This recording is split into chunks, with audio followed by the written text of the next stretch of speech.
Welcome back to the series of interviews that I'm doing with our members of Feminist Podcasters Collective. One, so that you get a little face of who's in our community, should you be interested in joining us. And two, so that you can learn more about the podcast journey of different folks, because every podcast journey looks different. Every podcast is not the same. And I think it's important to learn from all sorts of people. So today we have Lindsay Johnson. What is your show currently called, or My your show, channel, or I love that you're talking about the different journeys because exactly? legit, I'm going to really throw a wrench in it right I love now. it. So the podcast was called Work Less, Play More, the Work Less, Right. Play More podcast, but I actually shifted it to the Playing Big podcast. And I really wanted to talk about how we can think big, play big, take big swings as entrepreneurs. Excellent. Okay, so then let's start, as I've been having everyone do, with you telling me why you podcast. Because Or people YouTube. make me. So finish the sentence. The reason I podcast. The reason I podcast is because I am a mouthy cowboy and I got a lot to say when it comes to entrepreneurship, personal growth, social psychology and culture. I got a lot to say and I can't keep my mouth shut. And that is a good enough reason. That's what I love about podcasting and or YouTubing, which we're going to talk about, is that everyone gets to have a mic. If you have a mic, you get to use your voice and people get to hear it if they want. And the people for whom that message resonates, the other mouthy cowboys will show up and listen. They'll be like, I love this mouthy cowboy. So, Lindsay, tell me about this evolution. Let's start at the beginning and work towards where we are now, so that maybe that helps to inform where we are now. When did you start podcasting and how did it look when it was, and did it start as work hard, play more, or Work less, play more? work less? Why would you work hard? Work less, play more. Sorry, my brain's not working. So yes, tell us about the journey, where it started. So when I joke when I say that people made me do it, and it's because I was really getting pestered by folks in my world to start a podcast. And I knew that I wouldn't be able to manage it on my own. I just was too busy. And so I waited till I was in a position to be able to hire people to help me produce it and edit it and stuff. That was in 2021. And I originally started with a YouTube channel in 2020. Actually, the podcast might have been 2022. Anyways, I originally started with the podcast the YouTube in 2020. And I quickly found that creating both YouTube content and podcast content, it was too much. I'm a busy working business owner. And so that's where I say this evolution is really happening right now, because it's sort of like the podcast kind of gets like an afterthought. If I do a cool interview, I'll put it on the podcast. Or if I make a video on YouTube, I'll put it on the podcast. The podcast has been a bit of an afterthought. And so I'm working at going, how can I create content intentionally that works for both places? But I kind of wouldn't mind popping on the podcast from time to time just for me to say, hey, here's what I'm thinking about. Are you thinking about the same thing? And just making it a little more unofficial for me so I can have fun, being mouthy, sharing my thoughts, right? Connecting with the community without feeling overwhelmed of the sort of that traditional podcasting hoopla, because there's a lot more than just recording a podcast episode. So some people, a big debate or conversation, let's say it's not a debate, a conversation happening in the podcasting space right now is around video. And whether podcasting should remain audio only, audio first. What does it mean to do a video first podcast? Is video the only way forward? All of this because YouTube really, in the last few years, has come on strong in the podcasting space by really trying to create podcasting as a separate component within YouTube and really driving that home. And then obviously we've seen the follow where Spotify added video, now Apple's adding video, Netflix is in on the game, right? So this video component is a thing that scares some people off, but then there are people who are really excited about it. So what is it for you that appeals to you about video and about going sort of video first, and the traditional audio component is kind of the afterthought versus the other way around, which is, I think for a lot of people right now who started audio first, they're sort of doing the audio and the video is kind of the afterthought. Oh, okay. So when I was playing with how I wanted my content, and again, guys, I'm in the messy middle. Okay. Love the mess. As you may know, I love the messy middle, because no one needs just the pretty polished after. That doesn't tell us anything, right? That doesn't really help me. I want to know what's happening that's making that, getting you there.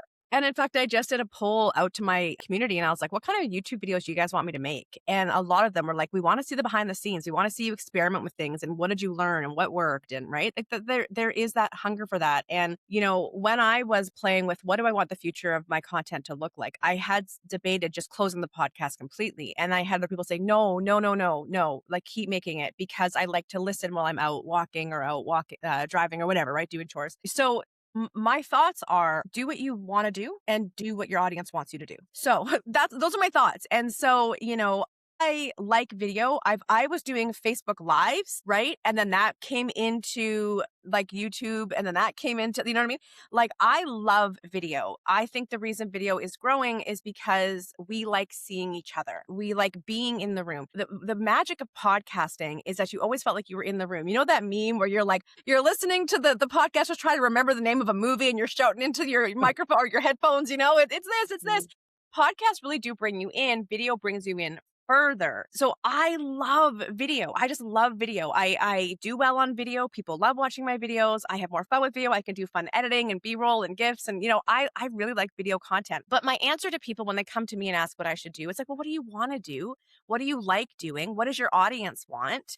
I don't think it has to be an either or. It's a whatever you want, man. It's the wild, wild west out there of content. You make what you want because non-video podcasts still perform very, very, very well. It's just that I think as a human, I think we connect more to video. Well, and you mentioned at the beginning of this about the transition, part of it being like workload, right? Which we can all relate to of when you're running a business, it's all the things and it feels like there's the pressure to be in all the places and produce all the things and create all the content, blah, blah, blah, right? And so it feels like a lot. And I think one of the reasons some podcasters are like, oh, I don't know about video is it feels like more work. But you're saying, I kind of want to go video because it feels like less work. So tell me what that looks like for you. Okay, so you're already recording with somebody, whether, like, you know what I mean? Sorry, no, let me take that back. If you're an interview style podcast, Right. You're already recording with somebody. So you're hit record on video too. Done. Right? Like it's already there. And a lot of times, even if there's no video component to your podcast, people will still take clips of the recording session to use as promotional material for social media, right? But I do know what you mean if you are not comfortable on video and you're used to just reading off your notes into your podcast, into your microphone, that's a lot easier for sure, right? For sure it is. So I think that the hard work isn't necessary because the editing is the same, the scripting is the same, the upload, it's all the same. I think the hard work is getting comfortable being on video. I think that's the hard work because truly the work is the exact same. It's the exact same. So one of the coolest things that we've seen, if you follow, is Matt Bernstein, a little bit fruity. Yeah. Love. Right. Love. And so one of the things I love with his podcast is he, right? I honestly don't know. I believe I will go with they. So one of the things with their podcast is that they read their notes. Like I tell people all the time, right? Like you can read your notes. You don't have to memorize a script and stare at a screen. You don't have to use a teleprompter. You can have your notes on my second monitor, have them here. You can read them, right? And so I think it's just the getting over the hump of feeling comfortable on camera. That's the hard work. Yeah. And so much of that is the mental game, right? Because I think when you're talking about just hit record, whatever, I think I can hear people that I've heard say things like, yeah, but then I got to do my hair and I got to do my makeup and the lighting needs to look great. And what's my backdrop and all of the stuff. Fair enough. And some of that might be real, but also some of it is, does it matter to you? Right. And because and to your audience, like my audience at this point, I have groomed them well enough to know, like, you're just going to expect me to show up as I am because that's how I am, right? Like there's no perfection here. That's not our pursuit. I'm not interested in it. But for other people, maybe there's the audience. It is a real concern, right? So I guess some of it's internal. Some of it might be external. I'm also going to push back on that and be like, yo, are y'all just making excuses? Because do you want to be a content creator or not? Like, you know what I mean? It's like saying, oh, I don't know if I want to get a job because then I'm going to have to put pants on and then I have to put a bra on and then I'm going to have to get shoes on. Like also, yeah, like if you want to make video and you want to look good, you're going to have to look good and you're going to have to make video. So I get a little annoyed, as you can tell, when people are using excuses as actual legitimate things. It's like, well, no, if you want to look good on camera, looking good on camera is what's required to look good on camera. Like I want to eat dinner, but I don't want to make dinner. Well, then you're not going to eat dinner. You know what I mean? So I just think also you need to check in sometimes when you're just making silly excuses and get out of the drama in your head and get dressed and hit record. Right, because sometimes listen, and some of those excuses may or may not be like real forces, like I get. But then I also sometimes I think it can be like you're saying, excusing myself from having to do the thing that scares me. Mhm. Because maybe showing up on camera is scary for you. And there may be very valid reasons why, right? Because perhaps you hold an identity where there's going to be comments just because of the nature of your identity, you're going to get comments. And so then it's some of that, like, am I able to, have I done the work to be able to manage what the feelings that come up or the, whatever. And here's the thing, Becky. I'm getting sassy today. What did I I say? I have a loud mouth. I can't keep my mouth shut.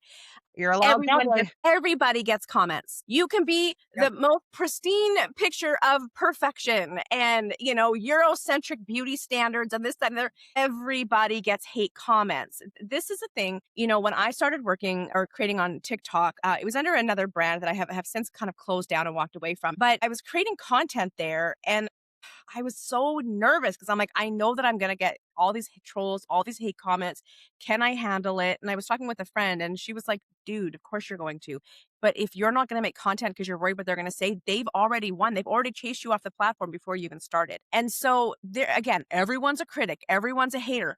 Everybody gets comments. And what you have to realize, again, as a content creator, that comes with the job. It's like when we worked I had restaurants growing up. My family had restaurants. Working at the restaurant, there were always employees that wanted to sue because they were unhappy with their hours. Or there was always, customers coming back saying there was something wrong with their food. Or there was always people that were mad that we were closed on a certain holiday. Like literally humans be hating. And so you have to separate yourself from other people's shit. Can I swear? Other people's stuff. You have to separate yourself. You have to realize like that's about them. If someone's going to criticize or complain or hate on you, that a person who loves themselves and is healthy and happy and well adjusted doesn't do that. So you have to see that is that person's they need therapy. They got some stuff going on. That is about them, not you. Nothing to do with you. And so again, like we just cannot live our lives because somebody else hasn't gone to therapy. Like we just can't do that. You gotta show up how you are. And I want to say one more thing, Becky, and that is that my content, I don't make content as a content creator, at least not at this point. I make content as a business owner to support my business goals.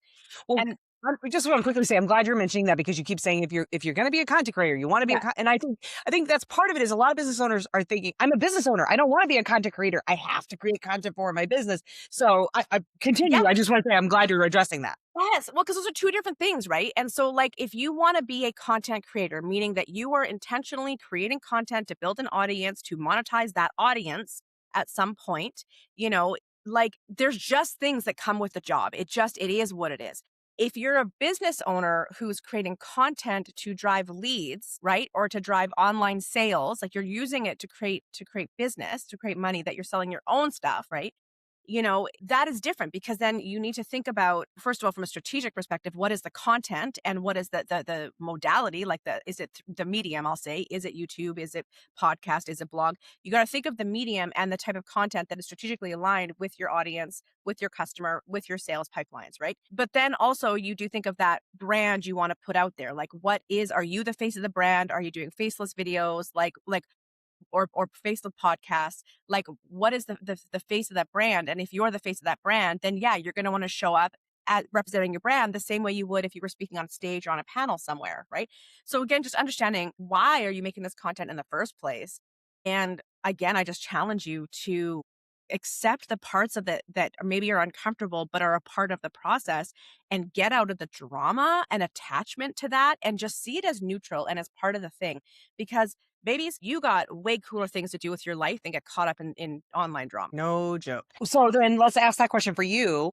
As a business owner who's using content as a tool inside of your business, not a content creator in the way that you've outlined, why video for you? Is it because I know you mentioned you asked your audience what they want, but you sort of said there's the two buckets. What do I want? What do they want? And is it because that's where it collides for you and it just feels like video is the place? That's exactly it. Like I said, I got my start doing Facebook Lives. Oh my gosh, can I tell you, friends, when Facebook Lives first came out, Oh, Okay. the good It old took me days. it took me 1 year, 1 year of Man, making excuses, of being nervous, of having imposter syndrome, of like da da da da da da. So when I'm like yelling at y'all, I'm not saying I don't also go through the exact same process, but it yeah. took me a year. And a lot of that also is just I'm a big like I like to. It takes me a while sometimes to understand concepts and understand how things work. And also, I'm a busy business owner. But when I finally got on there, the floodgates were opened. I was doing them 3 times a week. I was doing them with myself. I was doing interviews with people. So I just fell in love with video marketing very quickly. I mean, I grew up doing drama and being on plays and playing sports and performing dances. I've always give me a stage, baby, give me a stage. And so for me, that was the route I went. And then I actually took this course with Sunny Lenarduzzi about like creating a YouTube channel as a business owner, right? It's old school, old. And so I did that and I started to build out funnels and did the thing. So it's like it just organically grew. And then, and again, if y'all go to my YouTube channel, you'll see I made videos consistently 5 years ago, and then they just really dropped off because I got busy. But you'll see that, or this natural organic thing, it's like the nature of video allows me to do things like teach business skills or like I can show. On a podcast you have to tell, it's always limited, Mhm. right? On a video I can show, and I do a lot of showing on my videos. So it just makes sense as a medium for the type of content I want to make and for what my community wants to consume in terms of that type of content. So that's why I say you need to think about what is the kind of content you're sharing and what is the medium that makes sense for you. Yeah. And let's talk polish. We've talked a Mhm. little bit about like visual appearance polish, but I'm just the polish of the video because you mentioned B-roll, GIFs, things like that you can Yeah. add. But we've also talked a lot about going live, and we're live. Kevin Chung, who's a member of the Podcast Collective, Yeah. does lives all the time on Substack or YouTube. You can do lives. I really enjoy the live because it frees me from the worries about perfection and polish, and I feel like it just broadcasts right away. You don't come expecting that. We're live, so I can't add the bells and the whistles.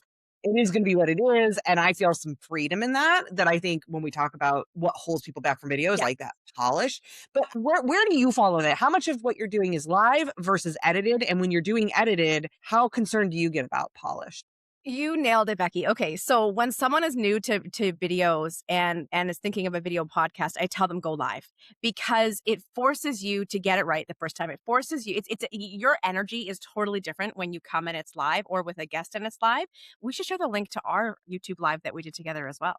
Oh, And yeah. and so we had a great YouTube live. Anyway, so yeah, going live, it might seem really nerve-wracking, but it really is the best way to get great content that you can then literally repurpose into a podcast. You can edit, excuse me, when I'm editing, I only edit out really obvious things. I leave all the ums and the ahs and the likes and whatever in because that's how we all talk and that's fine. That's normal. That's not going to deter someone from listening. So yeah, going live and then if you want, I haven't quite cracked the code on this for myself, but there are people who will do a live. What is his name? I can't think of his name right now, but he'll go live for like 4 or 5 hours. Oh my gosh. And he talks about so many things. And then I can't think of his name right now. Anyways, and then once he's done, he then takes those lives and puts them into individual videos. Mm, Right. And so I have tried that as a format before. I haven't got that format quite smooth enough yet for me. They're a bit clunky, but you can re-edit a live and turn it into a video. You can leave it up as a live. You can put it into a podcast. You can do whatever you want, right? yeah. When it comes to actual pre-recorded videos, here's what I say to that. If you're new, just do talking head. Just put yourself on screen and talk. And then when you're editing, if there's points that you made that you want to stand out, go to Canva and create just a little card that reiterates the point and then throw it into the editing software and go, here, at this point, I'm going to flash this on screen just to give it a bit of visual interest, right? Visually interesting. But like just talking head it's fine. And then as you get more comfortable with editing or you have a budget and you can hire support with editing, then you can add lots of B-roll and GIFs or sound effects or whatever, right? Yeah. I think people see the big YouTubers who have like, hundreds of thousands, if not millions of followers, and they've got paid people. Like people are paid to edit all that stuff, right? Mhm. They're not necessarily doing that themselves, right? And so, or if they are, they have developed this skill over years, right? So Right. I think just friggin' hit record and go. Somebody once said this, and Becky, I'm sure you said this before too, right? If you don't look back at your like original early content and cringe just a little, you A waited too long lot. to start. Yeah, you waited too long, Exactly. right? And so whoops, sorry, I've got a warning on my thing. Anyways, and so, like just get started, know that you'll get better, your editing will get smoother and the polish will come.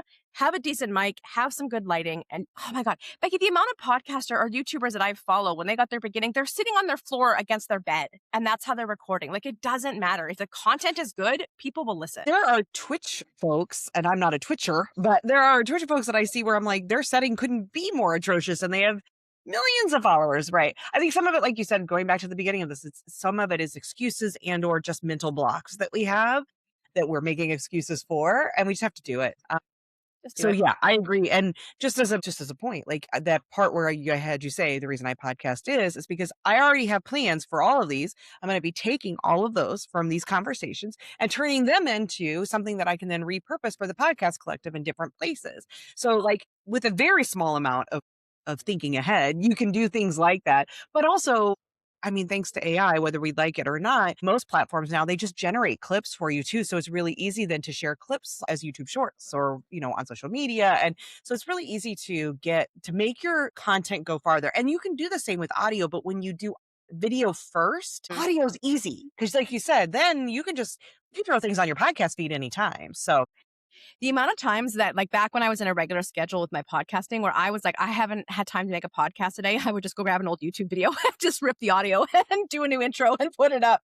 Like that's yeah. the thing, right? Like And it, don't undersell that because we always think it's got to be new, it's got to be new, but that's going to be new to 99% of yeah, people, right? Because people cycle through content and people they're following. You've got a whole new audience years later. yeah. Well, and even like the amount of times that I'll like, again, not now, but back in the day, would just go read a blog. I'm like, oh, I wrote a blog on this, or I wrote a LinkedIn article on this. I'm going to go just read it into my podcast mic and add a few extra questions. Because here's the thing. Okay. And I don't say that like the blogs are good. The questions that I add are good. Like, it's not like the content's kind of crappy. It's good content. Here's the thing. However you deliver it, video, audio, background, polish, if the content is good, people will consume it. Exactly. Exactly. And we create so much content now that it's mind-blowing and we should be reusing that content. Mhm. So I can't recommend that enough. I think that's fantastic. Okay, Yeah. I want to be mindful because I'm trying to keep these under 30 minutes. I want to wrap up here with as somebody who is doing video first and you're a YouTuber, I guess, who also though has Aspiring. who also has a podcast feed where you're occasionally putting things and kind of playing with both. Why be part of, and I hope I'm not talking you out of, why be part of Feminist Podcasters Collective? Do you think of yourself as a podcaster? Is there, you know what I mean? For those people who are doing video first, YouTube Yeah. led, I don't know if do you think of yourself as a podcaster now? Or like, where's your head at with all Well, that? that is a great question. And whenever I go to the Feminist Podcast Collective gatherings, I'm always inspired to get back into doing more podcasting first stuff. So, but here's the thing. If you go to my podcast, there's some overlap with YouTube, but it's mostly original content and it's a lot of interviews and things like that, right? Am I a podcaster? Am I a YouTuber? I say yes with an asterisk. I say yes with a bit of imposter syndrome because I'm not big. I'm not as consistent as I'd like to be. It is something that I'm working to create space in my calendar to be able to do more because I do want to say podcaster and YouTuber, but I do feel a little bit like I can't quite claim that title the way that other folks in the Feminist Podcast Collective can. And so I go there to be inspired. I go there to connect with others and hear what they're making and what they're doing. And like it is creating content is such a heart-led, soul nourishing, raw human thing, and I love being amongst people who are in that and doing that and getting that inspiration that I don't get in the same way when I'm at a conference or an event talking about business stuff. Do you know what I Yeah. mean? Yeah. Yeah. Well, and I would just say, I think the lines have gotten so blurred in the last 2 years because YouTube really has gotten into the podcast game and really has been a bit of a leader in changing what we know about podcasting.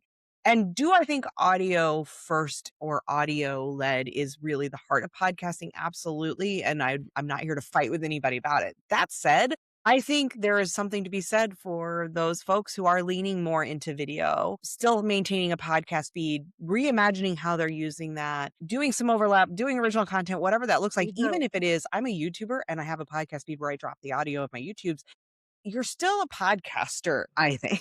And so I just want to throw that out there that I think I think the medium is important, but I also think it's about the experience. Mhm. The experience to me is, am I creating intimate spaces to have conversations with my community? Yeah. Right. And I think that's sort of the heart of what podcasting is about. So I say you should own it. Yeah, and I think it's the heart of content creation, period. Yeah, Do you know what I exactly. mean? Yeah. Yeah. Anything about this journey, because like I said, that's really what I want to share in this series is everyone's journey with podcasting and relationship to it is going to look different and it evolves. Every person I've talked to, their journey has evolved and it Oh, yeah. does not look the same on day 300 versus 100 versus 1 and so on. Anything else about your journey we didn't talk about that you'd want to make sure that I include as we wrap up? Hmm. I think, I consistently get really positive feedback on my YouTubes, on my podcasts. Again, like I said, the podcast does have a ton of original content and original interviews that are not anywhere else. And I'm constantly getting great feedback. And, hear myself answer, I don't feel like a podcaster. I don't feel like a YouTuber. And yet I make podcasts and I make YouTube and they are impacting people. I think the thing would be that, don't undervalue yourself and your voice and the content you're creating, even if you're still small. Because I definitely can hear myself doing it now as I'm in my messy middle. For what? You need to watch this video back and hear yourself because you would tell yourself, Yeah. stop it. That's all like excuses or BS or whatever the truth is. If you do the thing, you are the thing, right? Like if you put a podcast out and not a single person listens, you're still a podcaster. You're Yeah. still doing it, right? And don't give up. Like evolve. I think evolution is great. But don't discount yourself. Don't give up. So thank you, Lindsay. Exactly. Everybody needs a loud cowboy and somebody who can whip them into shape when they start to let their excuses get the better of them. So thank you for being that. Thank you for being part of the podcast collective.